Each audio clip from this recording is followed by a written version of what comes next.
ہم لاتے ہیں ٹاپ نیوز، آپ کے فیوریٹ ٹاک شوز اور انلمیٹڈ انٹرٹینمنٹ صرف یوٹیوب پر۔ اگر آپ نے ابھی تک ہمارا چینل سبسکرائب نہیں کیا تو ابھی سبسکرائب کریں اور بیل آئیکن کو کلک کر کے ہماری لیٹسٹ ویڈیوز کے بارے میں اپڈیٹ جانیں۔ سبسکرائب کیجئے اور ہم آپ کو لیے چلیں گے آپ کی فیوریٹ ویڈیو کی طرف۔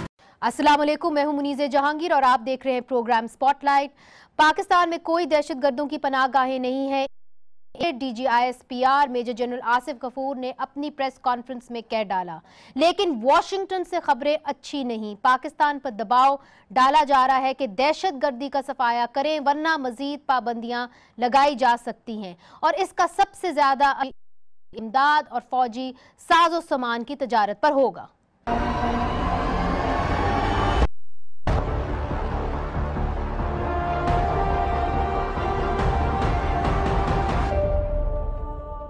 پاک امریکی تعلقات آج کل شدید تناؤ کا شکار ہیں۔ رواں ماہ کی 16 تاریخ کو پاکستانی وزیر اعظم شاہد خاقان عباسی اور امریکی نائب صدر مائک پینس کے درمیان ہونے والی ملاقات نے یہ امید دلائی تھی کہ ان تعلقات پر جمی برف پگھلے گی۔ تاہم ایک روز قبل ہی امریکہ کے موقر جریدے فورن پالیسی، جس کی پہنچ ٹرمپ انتظامیہ اور وائٹ ہاؤس کے حلقوں میں بھی ہے، کی ایک خبر نے پاک معاملات میں مزید گراوٹ کا خدشہ بڑھا دیا ہے۔ Is Trump ready to dump Pakistan, یعنی کیا ٹرمپ پاکستان کو ٹھکرانے کو تیار ہے، میں لکھا ہے کہ ٹرمپ انتظامیہ پاکستان کو ملنے والی دفاعی امداد مستقل طور پر روکنے پر سوچ بچار کر رہی ہے، جس کی وجہ سے پاکستان کا دفاعی بجٹ شدید دباؤ کا شکار ہوگا اور پاکستان امریکی دفاعی ہارڈ ویئر حاصل کرنے سے بھی محروم ہو جائے گا۔ اس کے ساتھ ساتھ وائٹ ہاؤس پاکستان کے حکومتی، فوجی اس نمائندے جن پر طالبان یا حقانی نیٹ ورک سے روابط کا الزام ہے، ان پر ویزا اور دیگر پابندیاں لگانے پر بھی غور کر رہا ہے۔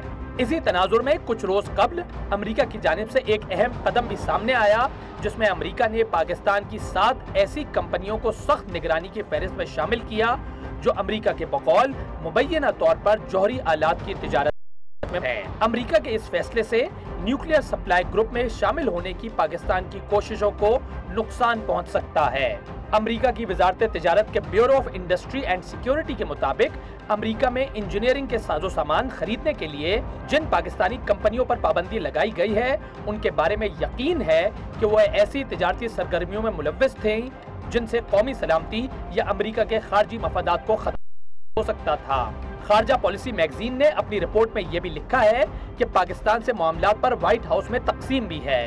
کچھ حکام سخت رویے کے حامی ہیں اور کچھ 20 کروڑ آبادی اور جوہری توانائی والے ملک کو تنہا کرنے کے خدشے سے تشویش ہے۔ یہ تقسیم اس بات سے بھی عیاں ہے کہ حکام ایک طرف پاکستان سے ڈو مور کا مطالبہ کر رہے ہیں، دوسری طرف پاکستان کیے جانے والے اقدامات کو سراہ بھی رہے ہیں۔ پاکستان اور امریکہ کے درمیان تعلقات میں کشیدگی 2011 سے شروع ہوئی، تاہم یہ اس وقت شدید ترین ہو گئی جب امریکی صدر ڈونلڈ ٹرمپ نے مبینہ طور پر پاکستان میں افغان طالبان کی موجودگی پر پاکستان کی سیکیورٹی امداد کو روک دیا تھا۔ پاکستان نے ان الزامات کو مسترد کرتے ہوئے کہا تھا کہ اس نے فاٹا سے تمام دہشت گرد ٹھکانوں کو ختم کر دیا ہے۔ ہمارے ساتھ واشنگٹن سے اس وقت موجود ہیں مائیکل کوگلمن، جو کہ امریکہ کے تھنک ٹینک ووڈرو ولسن میں ساؤتھ ایشیا کے سینئر ایسوسیٹ اور ایشیا پروگرام کے ڈیپٹی ڈائریکٹر ہیں، خاص طور پر افغانستان، پاکستان اور بھارت اور ان ممالک کے امریکہ کے ساتھ تعلقات کے موضوع پر عبور رکھتے ہیں۔ ویز ہڈ بوائے ہمیں لاہور سے جوائن کر رہے ہیں، آپ جوہری تجزیہ کار ہیں، اور ہمیں جوائن کریں اسلام آباد سے ایئر مارشل ریٹائرڈ شاہد لطیف صاحب۔ اسلام آباد اسٹوڈیو سے ہمیں جوائن کرے ہیں رؤف حسن صاحب، جو چیف ایگزیکٹو ہے regional peace institute of Pakistan کے۔ سب سے پہلے پرویز آپ کی جانب آؤں گی، یہ بتائیے یہ جو ایک پابندی لگی ہے ان کمپنیوں کے اوپر، اس کا پاکستان اور امریکہ کے تعلقات پر کیا اثر ہوگا؟ دیکھیے، ہمیں پتہ ہے کہ تعلقات کافی ٹھنڈے ہوئے ہیں ٹرمپ کے آنے کے بعد سے، لیکن اوباما کے زمانے میں بھی امریکہ پاکستان یہ الزام لگاتا رہا کہ یہاں پر دہشت گرد ہیں، اور خاص طور پہ حقانی گروپ کی ہم پوری طرح سے سپورٹ کر رہے ہیں، اور وہ پھر افغانستان میں جا کر دہشت گردی کے واقعات کے ذمہ دار بنتے ہیں۔ اب یہ لگائی گئی ہیں، بنیادی طور پر یہ سیاسی ہیں۔ ہمیں تو ایک بہت عرصے سے پتا تھا کہ پاکستان کا جو نیوکلیئر پروگرام ہے اس کے پرزے تو